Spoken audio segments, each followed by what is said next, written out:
का नाम लेकर करना चाहता हूं जिसका नाम लेने से हमारे मुल्क के वज़ीर आज़म डरते हैं और कांपते हैं। उस मुल्क का नाम चाइना है।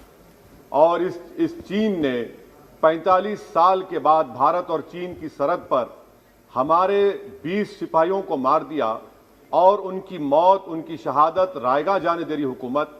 जिस मुकाम पर इनको मारा गया था उस मुकाम पर आज भारत की फौज PP4 PP8 तक हम पेट्रोलिंग नहीं कर सकते। आज अरुणाचल प्रदेश में चीन, भारत के LAC में चीन ने गांव को बसा दिया। ये सरकार चीन से लफ्जी तौर पर इस बात का एहतजाज करने की ताकत नहीं रख सकती कि आपने भारत के LAC के अंदर एक गांव को बना दिया। नकुला सिकम में चीन घुस रहा है। आखिर क्या डर है उस हुकूमत को और खास तौर से वजीर आजम को कि वो चीन का नाम लेने से डरते हैं? भाई, मुल्क की सालिमियत का मसला है। मुल्क की जमीन पर चीन कब्जा करते जा रहा है और भारत के वजीर आजम चीन का नाम नहीं लेते। मैं उम्मीद करता हूं कि जब वजीर आजम अपना रिप्लाई देंगे तो वो हिम्मत दिखाएंगे और चीन का नाम लेकर कहेंगे कि चीन यहां पर इन जगहों पर घुसा हुआ है। सर, चीन आज भी अपना इंफ्रास्ट्रक्चर बढ़ा रहा है, वहां पर फौज को बढ़ा रहा है। मैं सरकार से जानना चाहता हूं कि जब बर्फ पिघल जाएगी दोबारा चीन हमला करेगा भारत की फौज पर, तो आप इसके लिए क्या तैयारी कर रहे हैं? और सर, मैं ये तकरीर इसलिए भी कर रहा हूं क्योंकि मैं एक आंदोलन जीवी हूं। मैं एक आंदोलन जीवी हूं, मुझे इसका फख्र है, इसलिए मैं खुल के बोल रहा हूं। अल्फाज छाप कर, किसी से डर कर बोलना मेरी फितरत में नहीं है। अफसोस तो इस बात का होता है सर कि जिस जगह पर हमको इंफ्रास्ट्रक्चर बनाना था हमने टिकरी पर बना दिया। जिस जगह पर हमको वो इंफ्रास्ट्रक्चर बनाना था हमने सिंगूर में बना दिया। जो इंफ्रास्ट्रक्चर की जरूरत थी हमने गाजीपुर पर बना दिया, अरुणाचल प्रदेश में नहीं बनाया। आखिर हो क्या रहा है?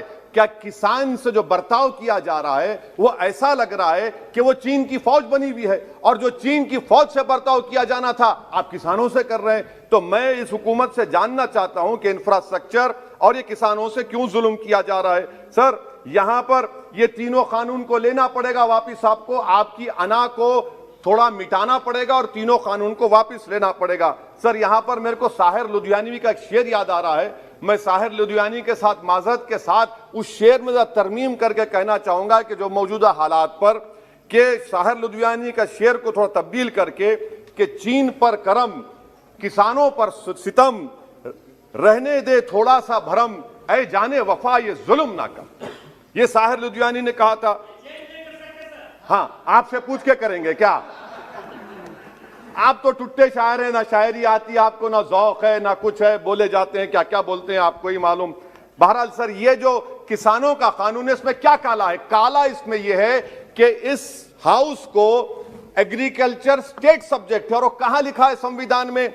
एंट्री 14, एंट्री 28, शेड्यूल 7 में। और यह फेडरलिज्म के खिलाफ है। केशवानंदा भारती खास तौर पर कहता है कि फेडरलिज्म बेसिक स्ट्रक्चर है, तो यह सबसे बड़ा काला है। और सर, ये पूरा किसानों के एजिटेशन से क्या बात मालूम हुई कि सरकार को इस लोकसभा की अजमत, इसकी खूबसूरती की कोई इनके पास हैसियत नहीं है। सरकार इस ऐवान से डरती नहीं है। सरकार किससे डरती है? जब लोग रोड पर निकल कर आते हैं तो मोदी जी की नींद हराम हो जाती है। तो वही आप पैगाम दे रहे हैं कि लोग रोड पर निकले तो सरकार कहती है कि हम 1.5 साल तक कानून को मुलतवी कर देंगे। अरे आप कैसा बोलते? क्या इस ऐवान की तौहीन नहीं है? क्या आप यहां पर कानून अपनी ताकत की बुनियाद पर बनाते हैं और इस लोकसभा की अजमत को निस्तनाबूद कर देते हैं? तो ये बात आपने पैगाम दी कि जब लोग रोड पर निकल कर आते आप डरते हैं। आप बनाओ CAA के रूल्स, इंशाअल्लाह हम दोबारा रोड पे निकलेंगे, पूरे भारत में उसके खिलाफ एहतजाज होगा। सर, तीसरी बात, सबका साथ, सबका विकास, सबका विश्वास, ये भी झूठ है। क्यों झूठ है? बाबरी मस्जिद के डेमोलिशन का केस आता है, जजमेंट आता है और केस में कहा जाता है कि किसी ने नहीं तोड़ा। अगर सरकार उस जजमेंट के खिलाफ अपील क्यों नहीं करती? अपील क्यों नहीं करती? एक क्रिमिनल एक्ट सुप्रीम कोर्ट ने कहा डेमोलिशन ऑफ बाबरी मस्जिद को। आप हुकूमत में हैं, आप अपील इसलिए नहीं कर रहे क्योंकि आप अपने लोगों को पैगाम देना चाहते हैं। क्या पैगाम देना चाहते हैं? कि बेटा काशी मथुरा में भी तोड़ दो, हम तुम्हारे साथ हैं। अपील नहीं करना चाहते बाबरी मस्जिद डेमोलिशन केस को। क्या आप इंसाफ पसंद नहीं है? क्या आप मजलूम के साथ नहीं खड़े रहना चाहते? क्या आप जालिमों को जेल में नहीं भिजाना चाहते जिन्होंने 6 दिसंबर को बाबरी मस्जिद को शहीद किया? आपकी खामोशी इस बात का इकरार है कि आप तशद्दुद पसंद हैं। आप जबर के नाम पर आपके पास कानून की बालादस्ती का कोई रोल नहीं है। सर, चौथा पॉइंट, आंदोलनजीवी, पैरासाइट। सर, जमहूरियत की बका के लिए, संविधान की बका के लिए आंदोलन करना जरूरी है, और वजीर आजम या कोई बरसर इख्तिदार जमात के लोग अगर आंदोलनजीवी पैरासाइट का लफ्ज इस्तेमाल करेंगे तो मैं याद दिलाना चाहता हूं सर आपके जरिए से इस हुकूमत को कि हिटलर ने जर्मनी में यहूदियों के खिलाफ इनको कॉकरोचेस का, टर्माइट्स का, उसके बाद 20 मिलियन, आप देखते हैं कि 2 मिलियन से ज्यादा यहूदियों को गैस के चैम्बर में डाला गया। इस तरह के अल्फाज इस्तेमाल करने से क्या आप भारत में वही जर्मनी की तारीख को दोहराना चाहते हैं? और सर आप सुन लीजिए। जी सर, थोड़ा बहुत क्या सर बोलते समय में। हाँ सर, जी सर, आप आगे ना सर, आप प्रोटेक्शन है मुझे, अब तो कोई फिक्र की बात नहीं, और खुल के बोल सकते सर। आप आगे सर, स्पीकर आ गए सर, अब तो क्या है सर, आप हमारे लिए हैं। सर, यहां पर आंदोलनजीवी, आंदोलन नहीं करना। अरे किसी शायर ने अच्छा कहा था कि जिसमें ना हो इनकलाब, मौत है वो जिंदगी, रूह है वम की हयात, कश्मकश है इनकलाब। सर, अब फॉरेन पॉलिसी पे आ जाइए। किसी इना मीना डीका ने ट्वीट किया, आपने परेशान हो गए। इना मीना डीका ने ट्वीट किया, आप खड़े हो गए। अरे कौन सी फॉरेन पॉलिसी है आपकी? भारत के अतराफ में जितने पड़ोसी हैं, चीन हमला किया, कौन सा एक पड़ोसी है जो चीन के खिलाफ बोलता है? बताइए। कोई नहीं बोलता, मुंह नहीं खोलता। श्रीलंका में आप पोर्ट बना रहे हैं, किसके साथ? जापान के साथ। किसको काम मिल रहा था? आपके नूरे नजर को, आपके नूरे नजर को, आपके चहीते नूरे नजर को। श्रीलंका ने कहा हम भारत को नहीं बनाने देंगे टर्मिनल पोर्ट यहां पर। आप बताइए फॉरेन पॉलिसी। सर, नेपाल का वजीर आजम कहता है कि भारत से ताल्लुकात उस वक्त तक बहाल नहीं होंगे जब तक कि भारत नेपाल की जमीन वापस नहीं करता। कहां सो रहे हैं सर आप? पड़ोस में कोई हमारा दोस्त नहीं है। चीन बांग्लादेश से कोविड की बात करता है, अफगानिस्तान से अमेरिका छोड़कर जा रहा है। क्या आपके पास कोई पॉलिसी है गनी हुकूमत को सपोर्ट करने की? आपके पास कोई पॉलिसी नहीं है। अच्छा सर, एफडीआई का मतलब अब समझाता हूं मैं।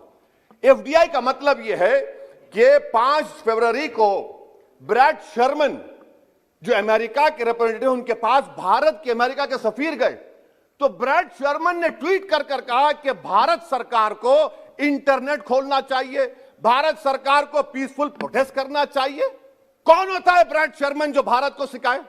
ये एफडीआई है। और भारत सरकार का डिप्लोमेट, एम्बेसडर बैठकर उनका लेक्चर सुनता है, और उसके बाद क्या होता? 3 दिन के बाद आप कश्मीर में इंटरनेट खोल देते हैं।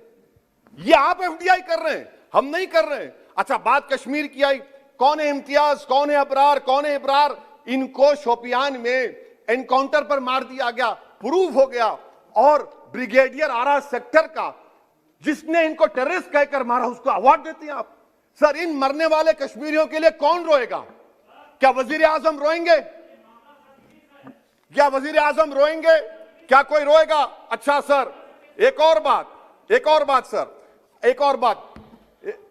हाँ एक और बात आई कि शादी के घर में गुस्सा होता है। अरे ये कौन सी शादी की बारात है कि 18 लाख करोड़ टैक्स मिलता है और 36 लाख करोड़ ये सरकार खर्चती है? क्या शादी कर रहे हैं आप? वाह वाह, माने वाकई में आपकी इकोनॉमिक पॉलिसी को सलाम कि 18 लाख करोड़ टैक्स में मिलते हैं, 36 लाख आप लोग शादी में खर्चते हैं। मुबारक हो आपको, बड़ी शानदार घर है ये शादी का। अच्छा सर, दिल्ली का लॉ एंड ऑर्डर, 1 साल में 3 बड़े दंगे हो गए। एडवोकेट्स पुलिस, उसके बाद CAA का राइट हुए 50 से ज्यादा, उसमें लोग मारे गए। 20 से ज्यादा मसाजिद को नुकसान जला दिया गया। 26 जनवरी। सर, क्या ये सरकार जिम्मेदार नहीं है? 2 मिनट सर, क्या ये सरकार जिम्मेदार नहीं है? आपकी सरकार है, आपका होम मिनिस्टर, आप रोक नहीं पा रहे। आपकी कमजोरी और आपकी नादानी की वजह से, आप में दूरअंदेशी नहीं है, आप उसको अलाउ कर रहे हैं। और फैजान के कातिल कौन है? क्यों नहीं पकड़ा फैजान के कातिल को आपने अब तक? जिन बच्चों को रोड पर मारा जा रहा था, जनगण मन बोला जा रहा था, एक तरफ तो अब तक नहीं पकड़े आप। अच्छा सर, आखिर में मैं आपको याद दिलाना चाहता हूं कि इसमें एस्पिरेशनल डिस्ट्रिक्ट्स 11 में से 20 बैकवर्ड डिस्ट्रिक्ट्स नीति आयोग के सीमांचल मुस्लिम डोमिनेटेड है सर। सीमांचल में कटिहार, पूर्णिया, अररिया है। सर, पूर्णिया का एयरपोर्ट, सिविल टर्मिनल का काम क्यों नहीं होता सर? अब आ जाइए सर माइनॉरिटीज पर। 3 स्कॉलरशिप स्कीम है।